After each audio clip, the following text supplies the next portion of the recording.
This is the news at 10 on NTA News 24, reaching you live from Abuja. I am Mina Daniels. The headlines. 2024 Commonwealth Heads of Government meeting to deliberate on one resilient common feature, transforming Commonwealth.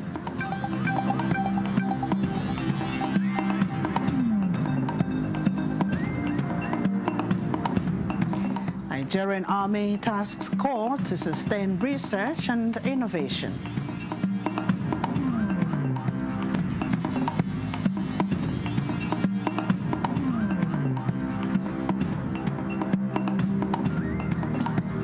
Nigeria and Cuba celebrate 50 years of bilateral relations.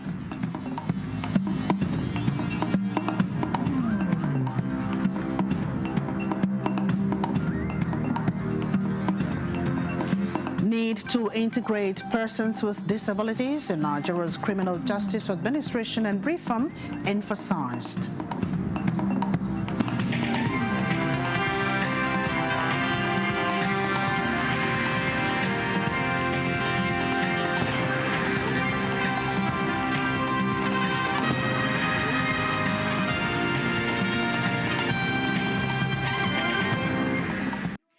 Vice President Kashim Shatima leads Nigeria's delegation to the 2024 Commonwealth Heads of Government meeting as directed by President Bola Tinubu. In a statement by the Senior Special Assistant to the President on Media and Communications, Office of the Vice President, Stanley Nkwocha, the first CGOGM is scheduled for October 21st to 26th at the Pacific small island of Apia, Samoa. They are expected to deliberate on the theme, One Resilient Common Feature, Transforming Our Commonwealth, focusing attention on how member countries can harness their strengths through resilience and unlocking potential. At the meeting, Nigeria and other member countries will also elect and appoint the next Commonwealth Secretary General.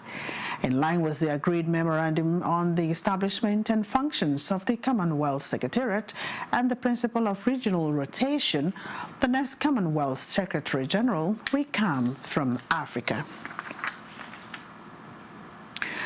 And Nigeria is set to address the global challenge in antimicrobial resistance as the federal government, through the Nigerian Center for Disease Control (NCDC), launches National Action Plan 2.0 for antimicrobial resistance and genomic surveillance strategy in Abuja.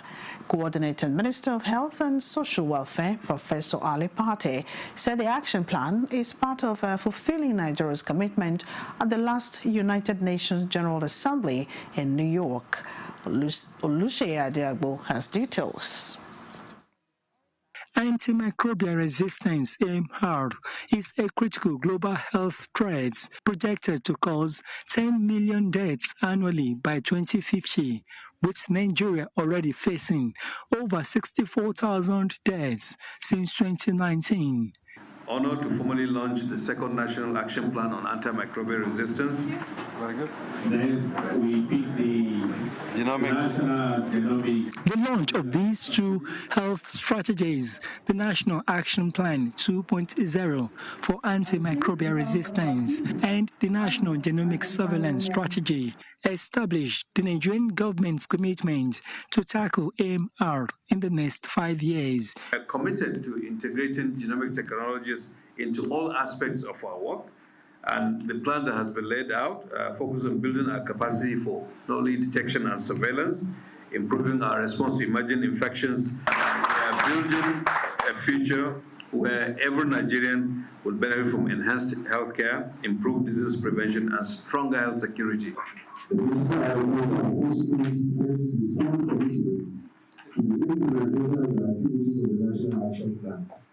I'm confident that with a combined effort, we will move beyond conversations and set a new standard of tackling AMR. For the 177 countries that have currently developed the labs on AMR, only 11% have made provision for funding the development of data. So we are happy that Nigeria is not illegal. AMR is predicted to be the next global pandemic, and this meeting reviews a strengthened coordination of the task to ensure the prevention of the damage of AMR to humans, animals, and even agriculture. In Abuja, Olusheye Adiagbo, NTA News. The Nigerian Army will continue to utilize and sustain the advancement in indigenous research and development with a focus on addressing the nation's current security challenges. The Chief of Army Staff, Lieutenant General Tuarid Labaja, gave the mandate at the closing ceremony of the exercise Vulcan Glow 2024 held in Kachia, Kaduna State. Haruna Muhammad reports. It is the Nigerian Army's firepower display, Exercise Vulcan Glow 10, an annual training aimed at honing the skills of artillery personnel in both conventional and unconventional warfare. This year's exercise, with a theme integration of emerging technologies into training for enhanced fire support to the Nigerian Army operations in a joint environment, is focusing on addressing evolving security challenges through modernized training and technology. Chief of Training for the Nigerian Army, Major General Sani Mohammed, conveyed the message of the Chief of Army Staff. Exercise therefore provides a good opportunity for the participating formations and units to sharpen their skills, knowledge, and expertise in the conduct of artillery tactics, techniques, and procedures. He applauded the Artillery Corps for their innovative approaches and successful integration of new technologies into operations across the country as the Army is poised to modernization of its platforms. Part of activities of the exercise Vulcan Glow 10 2024 is the pulling out of 15 artillery major and brigadier generals out of active service. Haruna Muhammad, NTA News. Meanwhile, the Defense Headquarters says it has not announced the appointment of any senior officer as the Acting Chief of Army Staff, contrary to speculation. A statement by the Director of Defense Information, Brigadier General Tuko Gusau, says the Chief of Army Staff, Lieutenant General Tuarid Labaja, is currently on a well-deserved rest as part of his 2024 annual leave. The Armed Forces is professionally managed and all the service chiefs are performing their duties as stipulated in the Constitution. The statement notes that Major General Abud Salami Bagudu Ibrahim, the Chief of Policy and Plans, is providing routine briefs to the Chief of Army Staff in accordance with standard military procedures. The DHQ urged those spreading the false rumors to desist, noting that the Chief of Army Staff is hale and hearty and will soon resume normal duties at the end of his leave. Media organizations are advised to verify information with the appropriate authorities before releasing fake news to the public, stressing that the Chief of Defense Staff, General Christopher Musa, spoke with Lieutenant General Tuarid Labaja a few minutes ago.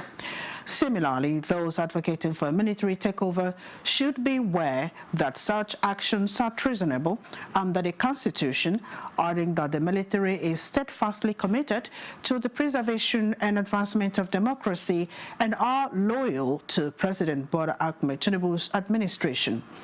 The relative peace being enjoyed is a direct result of the President's support for the military and mandated the armed forces and relevant security agencies to take necessary action against any individual or group advocating for unconstitutional changes in the country. And moving on, the Nigerian Navy has highlighted border incentives for maritime security cooperation at the just concluded 5th Sea Power for Africa Symposium in Cape Town, South Africa. Outlining the vast resources within Africa's maritime domain, the Chief of Naval Staff in his address underscored its potential to generate more than $405 billion by 2030, including $100 million by coastal tourism, with the capacity to create more than 57 million jobs across the continent. The sustainable management of these resources is crucial as they are key drivers of economic growth and food security. The naval chief emphasized, noting that Africa's maritime future is guided by the African Integrated Maritime Strategy, which seeks to foster wealth creation by developing an ocean economy within a secured maritime domain. Nigeria's participation has been hailed as significant, as this vision is further supported by the African Continental Free Trade Agreement, which is projected to increase intra-African freight by 28% and demand for maritime transport by 62%.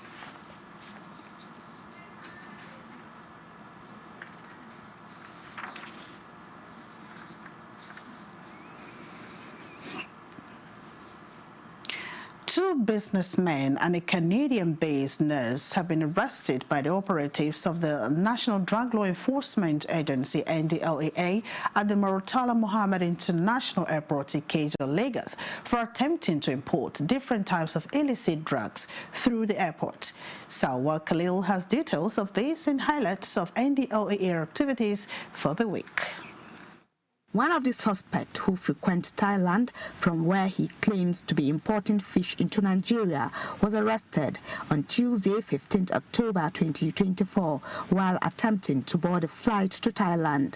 When he was taken for body scan, the results showed he ingested illicit drug, which proved to be cocaine. As a result, he was placed under excretion observation, during which he expelled 5 egg-size wraps of cocaine weighing 400 grams.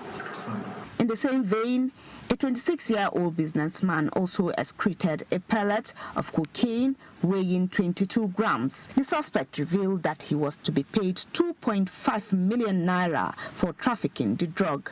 Meanwhile, a Nigerian-Canadian nurse was on 4th October arrested by NDLEA officers at the Lagos airport during a search of her luggage, a total of 70 parcels of Canadian loud weighing 35.70 kilograms. During her interview, she claimed she was in Nigeria to meet her boyfriend, who instructed her to come with the consignment, which is highly sought after. Meanwhile, a total of 162,351 bottles of codeine-based syrup were intercepted from 2 containers at the Apapa Seaport on Tuesday, 15 October at Port Harcourt Complex, One, Rivers State on Tuesday, 15 October.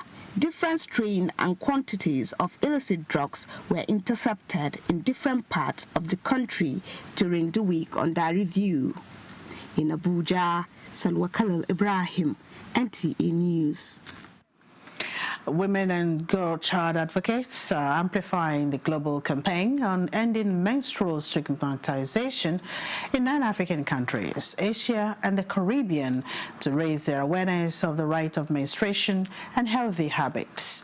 Oluseyi Adebo reports that a new global consortium that seeks to address menstrual discrimination is calling for more advocacy that will address disparities in health rights.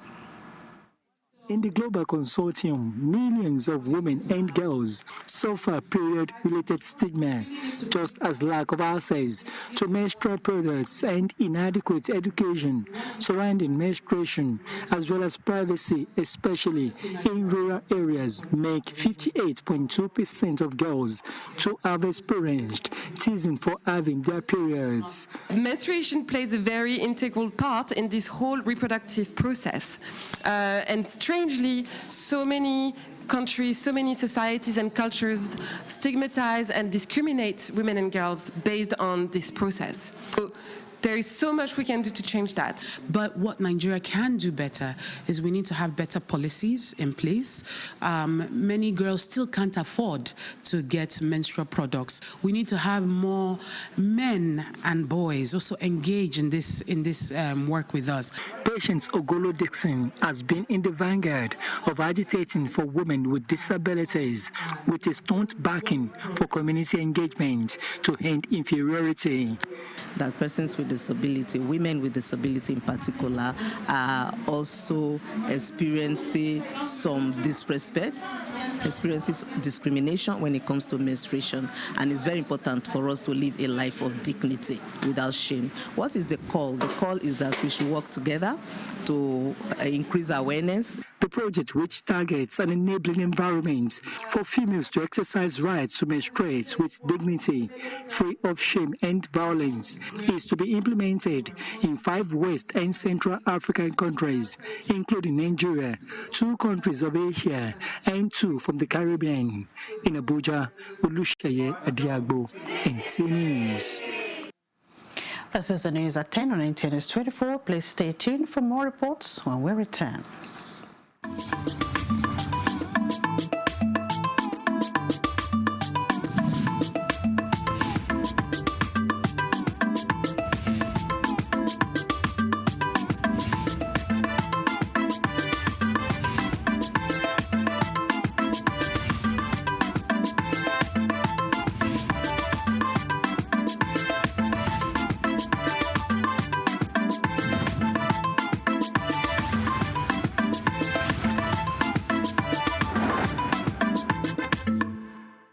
Welcome back. The unveiling of 10 books by a political science lecturer, Dr. Iroro Stephen Izu, is described as an uncommon feat that shows with determination, courage and resilience that nothing is impossible. Thomas Obetere was at the book launch and unveiling in Abuja. We are going to unveil it to the glory of God. 10 books unveiled at once.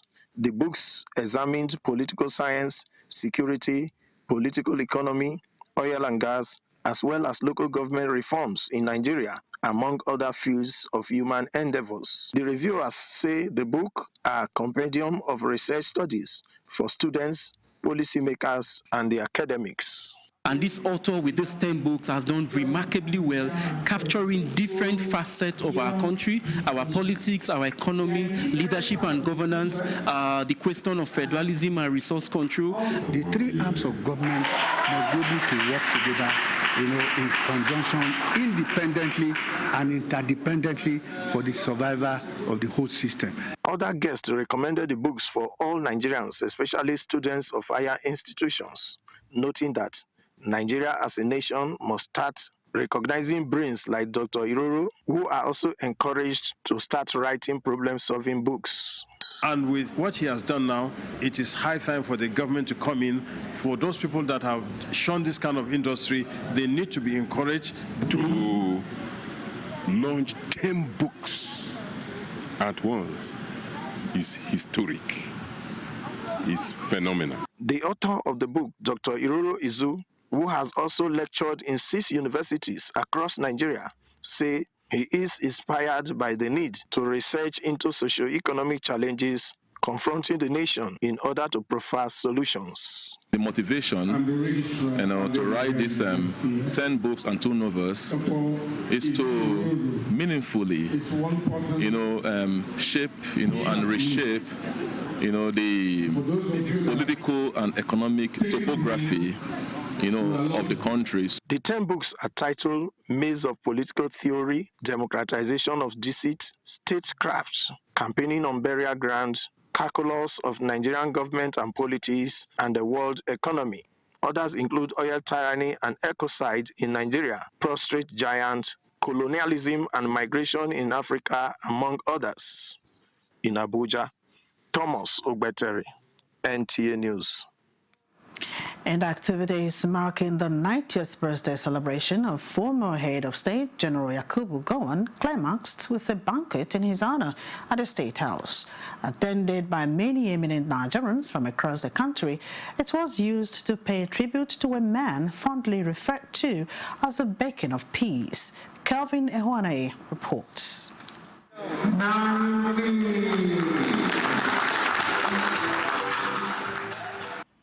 90 looked good on him. An elated General Yakubu Gowon acknowledging cheers from family members and associates. A gift to the nation, as President Bola Tinubu described him in a message delivered by the Secretary to the Government of the Federation, George Akume, and echoed by former President Olusegun Obasanjo. You are a remarkable figure in Nigeria's history and a testament to resilience, humility, and visionary leadership. My prayer is that you will celebrate 100.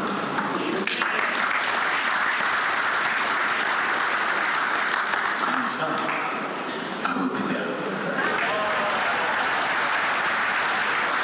Earlier at a Thanksgiving to honor the celebrant at the National Christian Center, the primate of the Church of Nigeria, Anglican Communion, the most Reverend Heaven Woodcover challenged Nigerians to rededicate themselves to the goals of nation building anchored on peaceful coexistence that General Yakubu Gowon has strived for all his life. I must admit, what I have done or what I have achieved cannot be achieved by, it is not my own doing alone, but it is the support of all the people of this country.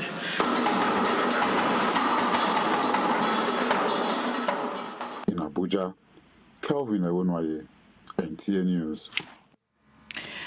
And 50 years of diplomatic relations between Nigeria and the Republic of Cuba is believed to have been beneficial, with better collaboration in the area of trade and cultural exchange expected. These are some of the issues highlighted at the celebration of the ties, with the theme protection of national interests and advancement of bilateral relations. Francis Odojo reports. Attended by prominent past and present government officials and diverse assembly of business leaders from Nigeria, converged on Abuja to support the wholesome journey between the two countries. Bienvenido. The Cuban ambassador to Nigeria conveyed profound satisfaction with the collaborative journey undertaken by both nations for the past 50 years. More strong. We are coming for the more strong relation, because if in our block coming together, nobody broke. I'm telling you again. We welcome the delegation that was here recently, and we are looking forward to see how the business will flourish and the areas that the Cuban government will open up for business between Cuba and Nigeria. Many attendees asserted that this landmark anniversary is rooted in shared values, mutual respect, and a commitment to fostering enduring partnerships. I want tonight to congratulate the Cuban Embassy in celebrating the Day of the Cuban Culture, and also on the 50th anniversary of the relations with Nigeria. We, as Spaniards, we consider ourselves part of Cuban culture. I thank you very much. Let me say in Spanish, muchas gracias. This is a place we will have great memories, building a great legacy with this beautiful, wonderful, strong, powerful people of Nigeria. But Cubans have some of the most advanced medicine, in the world. They have drugs that we need, and we need them now to work with them to ensure that these drugs are available in Nigeria. The event wrapped up with a hopeful outlook for the future, as Cuba and Nigeria pledge to continue their journey of friendship and mutual support for the next 50 years and beyond. In Abuja, Francis Udojo, NTA News. Former President Olusegun Obasanjo has flagged off a free medical support to over 10,000 hearing-impaired persons in the 6 northeastern states. During the flagging off ceremony of the exercise in Bauchi, the former President Obasanjo also inaugurated some road construction projects executed by Governor Bala Mohammed. Awal Abdullahi has details. These are some hearing-impaired people regaining their listening ability under the free medical intervention by Olusegun Obasanjo Foundation in Bauchi. With a target of over 10,000 beneficiaries, the project is aimed to assisting people with hearing challenges to live a normal life. If only this we can do, you can imagine the number, like you yourself said, the number of people whose life we will be touching for good. They will have a new life with their family, within their community. Meanwhile, The former President Obasanjo has inaugurated the newly completed road project by Governor Bala Mohammed, which includes the 24-kilometer two dual carriage road in Bauchi Metropolis and 30 kilometers road project linking various communities in Bauchi and Ganjua local government areas. The people of Bauchi are lucky to have a leader who not only listens to their needs, but acts upon them with such determination. As of today, we have undertaken the construction of 116 road projects, totaling 1,482.25 kilometers across Bauchi State. Out of these, 79 roads have been completed and are ready for commissioning, while the rest are at the various stages of completion. The projects are parts of the Rural and Urban Renewal Intervention Program by Governor Bala Mohammed-led administration. In Bauchi, Awwal Abdullahi, NTA News. Another break beckons. See you at the other side. Welcome back. A national dialogue is engaging stakeholders on the need to integrate persons with disabilities in Nigeria's criminal justice administration and reform, with a view to addressing design and accessibility barriers that stand in their way to access justice. Tokwe Alabi reports that this was at a two-day event by EU's Rule of Law and Anti-Corruption Program, along with the National Commission for Persons with Disabilities. According to the National Commission for Persons with Disabilities, there are currently 35.1 million persons with some form of disability, including visual, hearing, physical, intellectual, and communication impairments in Nigeria. This national dialogue believes, despite laws, persons with disabilities continue to suffer infrastructural, financial, logistics, and accessibility barriers to the justice system in Nigeria. Hence, the need to change the narrative and embrace inclusivity. Persons with disabilities interact with the criminal justice system as victims often, but can also interact with the criminal justice system as offenders or possibly as witnesses.